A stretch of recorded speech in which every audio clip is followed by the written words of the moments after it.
जय श्री कृष्णा। आइए सुनते हैं आज रविवार के दिन सूर्य देव की महिमा। पौराणिक कथा के अनुसार भगवान श्री सूर्य समस्त जीव जगत के आत्म स्वरूप हैं। यही अखिल सृष्टि के आदि कारण हैं। इन्हीं से सबकी उत्पत्ति हुई है। पौराणिक संदर्भ में सूर्य देव की उत्पत्ति के अनेक प्रसंग प्राप्त होते हैं। यद्यपि उनमें वर्णित घटनाक्रमों में अंतर है, किंतु कई प्रसंग परस्पर मिलते जुलते हैं। सर्वाधिक प्रचलित मान्यता के अनुसार भगवान सूर्य महर्षि कश्यप के पुत्र हैं। वे महर्षि कश्यप की पत्नी अदिति के गर्भ से उत्पन्न हुए। अदिति के पुत्र होने के कारण उनका एक नाम आदित्य हुआ। पैतृक नाम के आधार पर वे कश्यप प्रसिद्ध हुए। संक्षेप में यह कथा इस प्रकार है। एक बार दैत्य दानवों ने मिलकर देवताओं को पराजित कर दिया। देवता घोर संकट में पड़कर इधर उधर भटकने लगे। देवमाता अदिति इस हार से दुखी होकर भगवान सूर्य की उपासना करने लगी।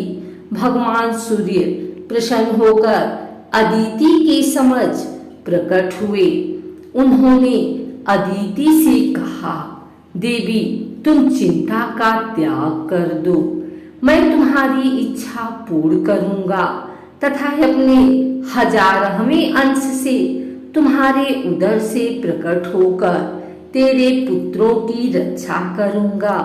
इतना कहकर भगवान सूर्य अंतर ध्यान हो गए।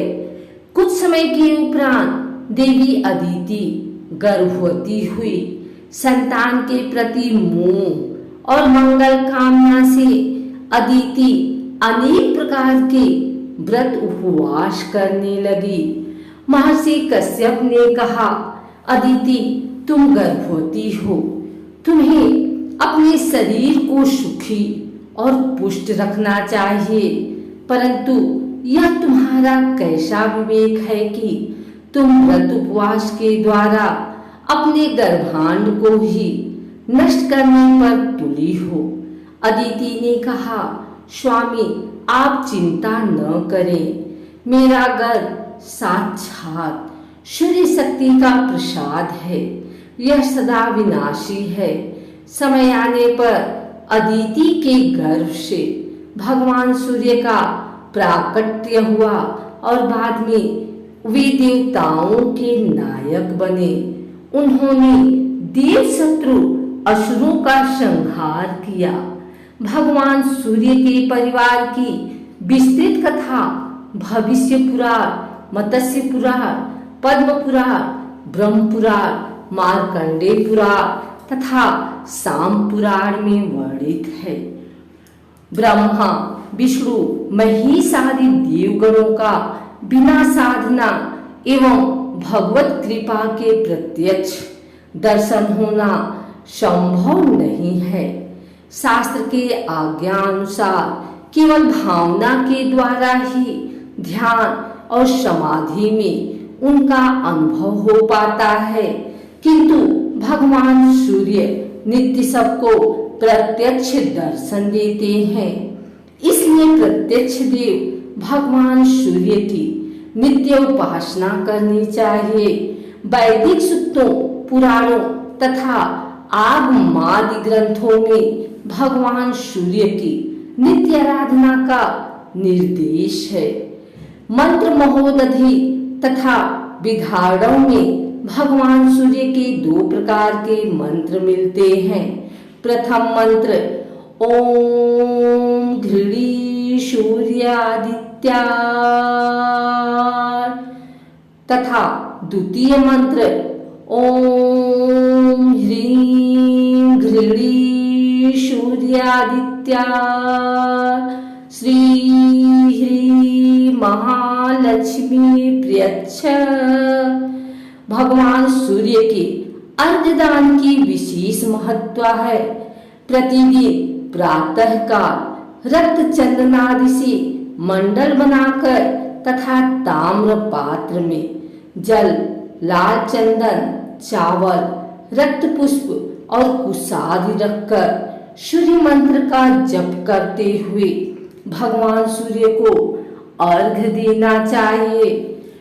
सूर्यार्घ का मंत्र ओम एहि सूर्य सहस्त्रांशो तेजोराशे जगत्पते अनुकंपय मां भक्त्या गृहार्घ्य दिवाकर है। अर्घदान से प्रसन्न होकर भगवान सूर्य आयु, आरोग्य, धन धान्य, यश, विद्या, सौभाग्य, मुक्ति सब कुछ प्रदान करते हैं। भगवान विराट के नेत्र से जिनकी अभिव्यक्ति है, जो लोग लोचन के अधिदेवता हैं, जो उपासना करने पर समस्त रोगों, नेत्र दोषों, ग्रह पीड़ाओं को दूर करके उपासक की संपूर्ण कामनाओं को पूर्ण करते हैं। अनादिकाल से भारतीय कर्मनिष्ठ द्विजाति जिन्हें प्रतिदिन अपनी अधर्जलि निवेदित करते हैं, जो समस्त चराचर जगत के जीवनदाता और संपूर्ण प्राणियों के आराध्य हैं, उन ज्योति घन जीवन, उष्णता और ज्ञान के स्वरूप भगवान सूर्य नारायण को हमारा सत सत नमन। दृश्य सूर्यमंडल उनका एक स्थूल निवास है। विश्व में कोटि कोटि सूर्यमंडल हैं। विज्ञान आकाश गंगा के प्रत्येक तारक को सूर्य कहता है। हमारे गगन की आकाश गंगा के पीछे कितने ही निहारिका मंडल हैं। सब आकाश गंगा हैं, सब सूर्यों से जगमगाती हैं। कोई नहीं जानता उनकी संख्या कितनी है। उन सब सूर्यों के अधिष्ठाता भगवान नारायण ही हैं। श्री सूर्य नारायण की आराधना इसी रूप में आराधक करते हैं। महर्षि कश्यप लोक पिता हैं। उनकी पत्नी देव माता अदिति के गर्भ से भगवान विराट के नेत्रों से व्यक्त सूर्यदेव जगत में प्रकट हुए। सूर्यमंडल का दृश्य रूप भौतिक जगत में उनकी दीनी है। विश्वकर्मा की पुत्री संज्ञा से उनका परिणय हुआ। संज्ञा के 2 पुत्र और एक कन्या हुई। श्राद्धदेव वैवस्व मनु और यमराज तथा यमुना जी। संज्ञा भगवान सूर्य के तेज को सहन नहीं कर पाती थी। उसने अपनी छाया उनके पास छोड़ दी और स्वयं घोड़ी का रूप धारण करके तप करने लगी। उस छाया से सनश्चर, सावर्णी मनु और तप्ती नाम की कन्या हुई। भगवान सूर्य ने जब संज्ञा को तप करते देखा तो उन्हें तुष्ट करके अपने यहाँ ले आए। संज्ञा के बढ़वा घोड़ी रूप से अश्विनी कुमार हुए। त्रेता में कपिराज सुग्रीव और द्वापर में महारथी कर्ण भगवान सूर्य के अंश से ही उत्पन्न हुए। पक्षीराज गरुड़ के बड़े भाई विंतानंदन अरुण जी भगवान सूर्य के रथ को हाँकते हैं।